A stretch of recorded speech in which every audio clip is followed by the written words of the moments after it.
Ayan, so problem number 8 naman tayo. Ang haba ng problem, parang titignan nyo pa lang, malululan na kayo. And ayun, normal lang to sa exam. And ng exam ko na, nung sa actual paper, halos makover niya to yung buong page. Ito yung isang buong coupon nun. Tapos, yun, buong page na cover nitong problem na to. Dahil kasi yun sa mga hints po na binigay.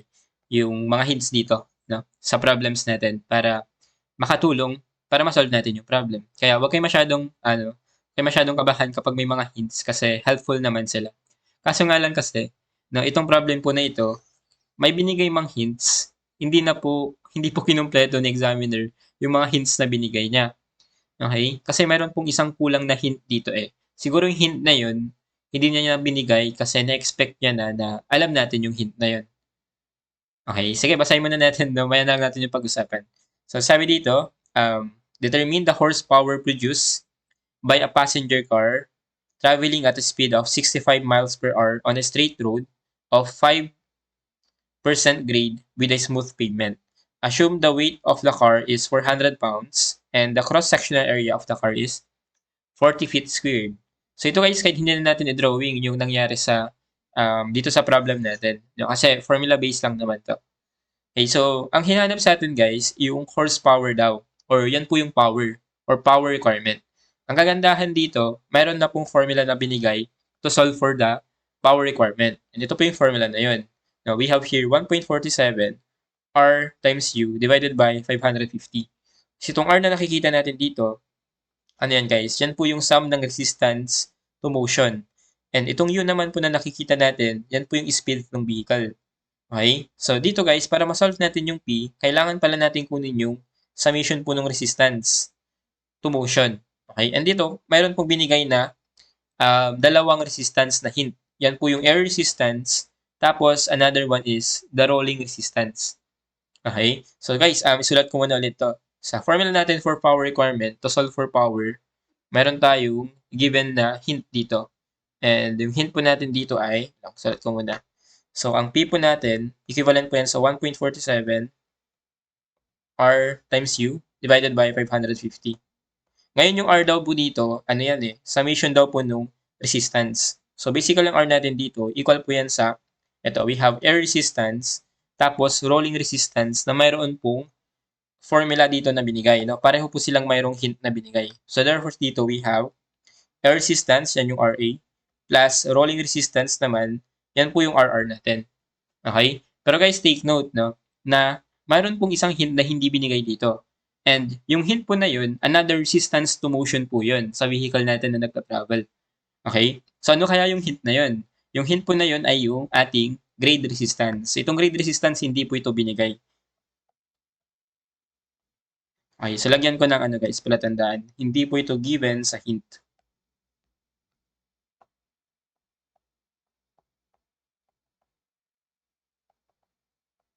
Kaya possible yung iba, ito lang po yung nagamit nila, wala silang mapalabas sa choices. No? Pero kapag sinama kasi itong grade resistance dito, meron namang grade dito na given, mapapalabas natin yung isa sa choices dito. And ito yun guys, no? Speaking about resistance, for example, ito yung vehicle natin na nagta-travel along, ayan. So ito yung vehicle natin, for example, na nagta-travel. Okay? So ang binigay lang sa atin dito na hint, ito lang. Hint po natin for air resistance, tapos rolling resistance. Ito pong grade resistance, hindi po siya binigay, no? Pero yung grade resistance kasi, isa siya sa mga common resistance na nadidiscuss sa atin, no? During our review or during college saan na to? Highway engineering ba? Ayan. Basta sa somewhat transportation engineering. Kaya siguro in-assume na itong grade resistance, common na to, hindi na binigay yung hint. Okay? Another common resistance na pag-aaralan natin, ito pong rolling resistance.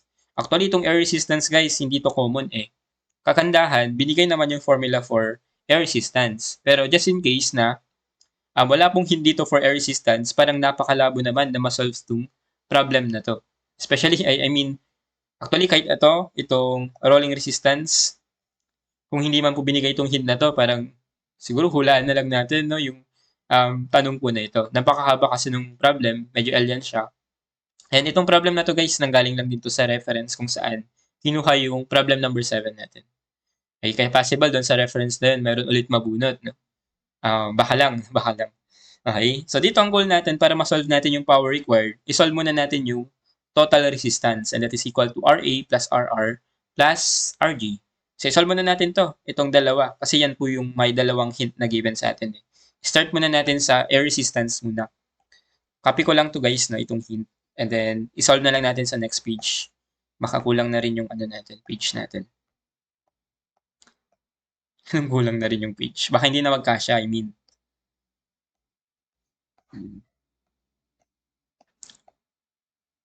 Ayan, so air resistance tayo. For air resistance, may formula tayo dito guys. Ito yung formula natin. So we have here 0.5, quantity 2.15 rho, C sub D A U squared times G. Grabe naman. Ang daming ano guys, ang daming parameters dito. Ano kaya yung mga yan? So isa-isahin natin, no? So we have here RA, for RA muna. RA muna isa-solve natin. Okay? So ano yung unang parameter natin dito? We have yung rho.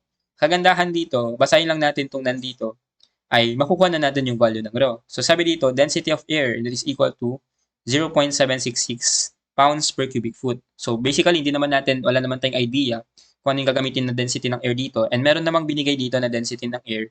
So therefore, pwede nating i-assume na yun po yung density ng air na kailangan dito sa problem. And that is 0.0766 pound per cubic foot. Another one, we have here itong C sub D.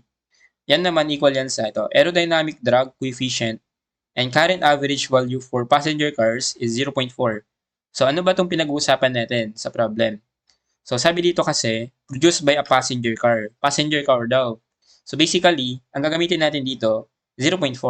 Pero just in case na trucks po yung given sa atin, ito po yung range ng values na gagamitin natin from 0.5 to 0.8 or typical value 0.5. Pero dito, since passenger car naman po siya, and passenger car po siya. So therefore, gagamitin natin 0.4. Okay? So ang magiging C sub D natin dito, or yung drag coefficient, equal po yan sa 0.4 for passenger cars. Ayan, sundan lang natin yung mga hint. Kasi ako, actually, kung na-encounter ko, hindi ko rin naman to alam isolve kapag walang hint. Ay baka wala na talaga. Okay? Next naman, A. Ano tong A naman dito? A natin is the frontal cross-sectional area. So dito may binigay sa problem natin. So sabi dito, in the cross-sectional area of the car is 40 square feet. So yun po yung A na gagamitin natin dito. Our A is equivalent to 40 feet squared. Okay? And then, next naman, itong U. Itong U po natin guys, yan po ay speed po ng vehicle. So yun natin equivalent po yan sa, I believe may given naman dyan, dapat naka miles per hour daw po yan. Yan po ay ito, 65 miles per hour. So here, 65 miles per hour. Ayan. So basically, pwede na nating substitute, no? Dito po sa formula natin, ito pong mga given na to. And then with that, masasolve na natin si RA. RA natin ngayon, equivalent lang yan sa 0.5 quantity, we have here 2.15 times rho po natin 0.0766 times C sub din natin 0.4, area po natin 40. Ano pa? U natin 65 squared. Divided by, ang G po natin ay 32.2. So therefore, masasolve natin dito si RA. Ang RA po natin, equivalent lang po yan sa ano. Solve natin guys, no? Open ko lang yung calcul ko. Ayan, 0.5 times 2.15. Ang haba. Makakapagod.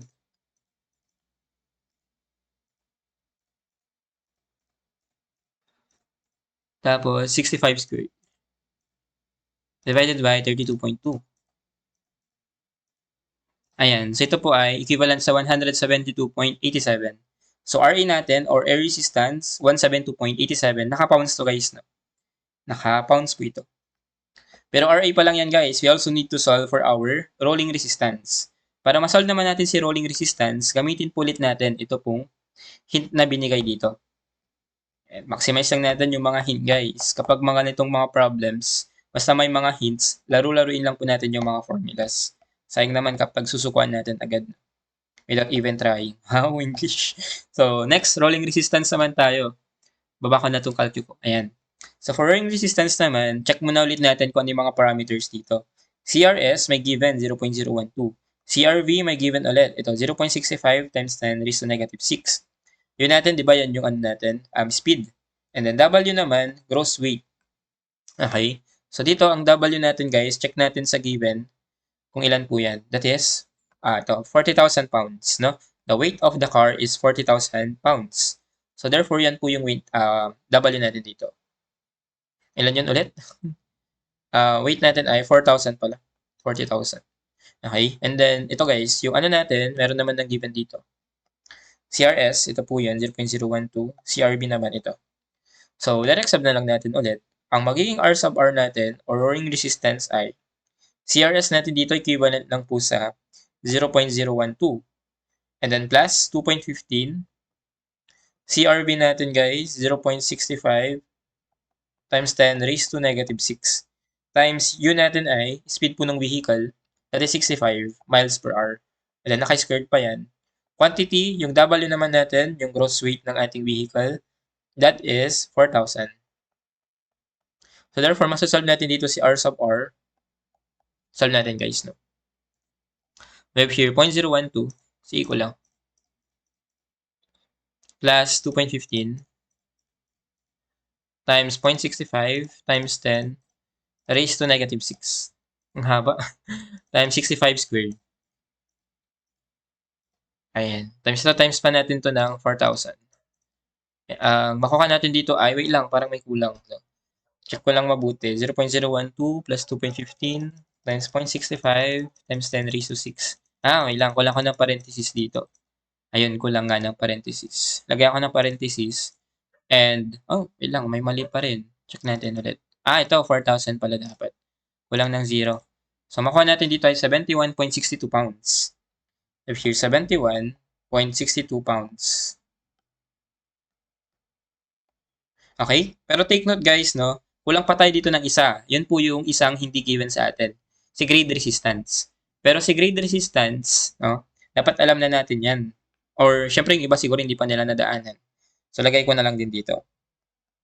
Grade resistance, equivalent lang po yan sa R sub G natin. Equal lang yan sa weight po ng vehicle times yung grade na given. Na dapat naka-decimal po itong grade natin. In decimal. Lagay ko na lang na in decimal. Ayan. So, therefore, dito, masasolve na natin kaagad si RG.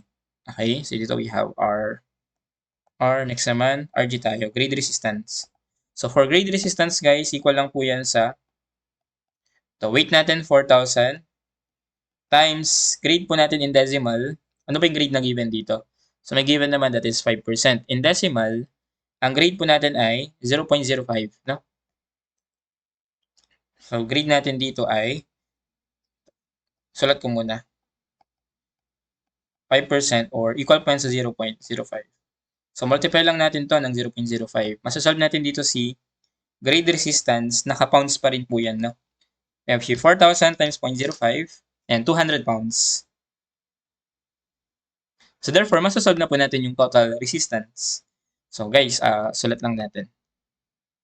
So, therefore, sulat ko lang, no? Total resistance natin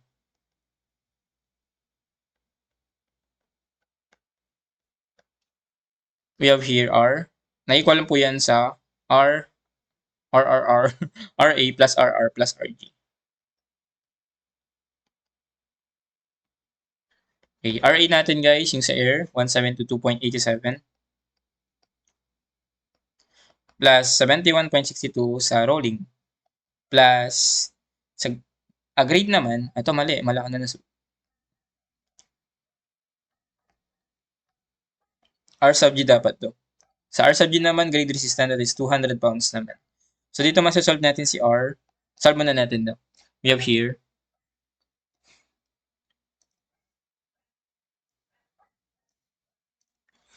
172.87 plus 71.62 plus 200. Okay, so yan po ay 444.49. Tama ba? Tama ba ako nang na-solve? 444.49 pounds. Ayan. Pero take note, ano pa lang yan guys, total resistance pa lang po yan. Magagamit lang po natin to solve for our required na power requirement. Ito po yung hinanap sa atin, si power requirement. Copy ko na lang din to.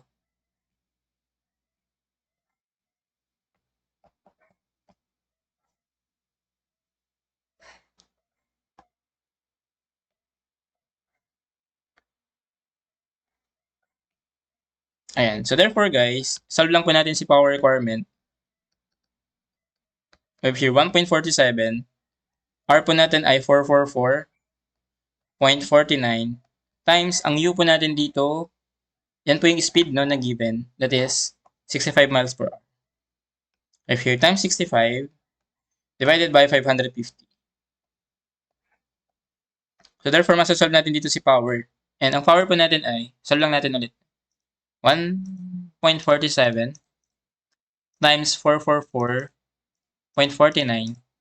times 65 divided by 550. So this gives us, ayan, 77.22.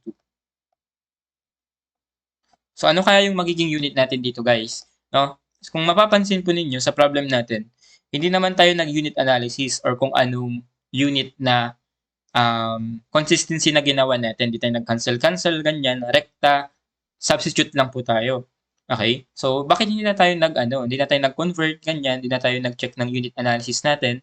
And mayroon na tayong kagad sagot dito na nasa choices. Itong 77.22 or approximately 77.3, nandito po yan, letter C. Yan po yung sagot natin actually. And ang unit po natin dyan, kahit hindi na po tayo mag-unit analysis, naka-HP na po yan automatic. Okay? So, kumbaga dito sa mga formulas or hints na binigay sa atin, mayroon na pong conversion factors na binigay dito na hindi natin namalayan, nako-convert na pala yung mga sagot natin. Siguro itong 1.47 dito divided by 550, kinonvert niya na kaagad, no? Yung unit natin papuntang HP. Okay, so yung constant na to. So, no need na to isa-isahin. Oh, parang, taglish yun na. Hindi na natin kailangang isa-isahin i-convert yung mga unit ganyan, lalo na kapag naka-English unit na ang gamit foreign books. No? Recta substitute na lang yung mga yun. Kaya hindi na tayo mag-convert. Pero may mga times din, of course, na kailangan pa nating mag-convert. Okay, pero in this case, sa problem ko na ito, substitute lang po natin yung mga nakuha nating values, si R, si U. Masasolve na po natin si power requirement na naka-horsepower na yan. Okay, so ito lang naman po yung problem number 8 natin. And hopefully nasundan nyo guys, no? Medyo mahaba tong problem na to. Medyo nakaka-intimidate siya talaga. Lalo na kapag ikaw na yung nandun na nakaupo. Papaisip ka na lang na ano ba naman tong alien, parang ganyan. No? Pero try nyo lang i-maximize yung mga hints dito. Okay? May mga hints naman na binibigay, especially kapag alam ni examiner na hindi common yung mga problems na binibigay niya. Gaya po nito. Okay, so yun lang for our problem number 8 and kuning recording guys. Again, thank you for watching and sana nakaka-help sa inyo itong videos natin. Pa-click na rin po ng subscribe and pa-like na rin po ng video natin. Ayan, so thank you guys.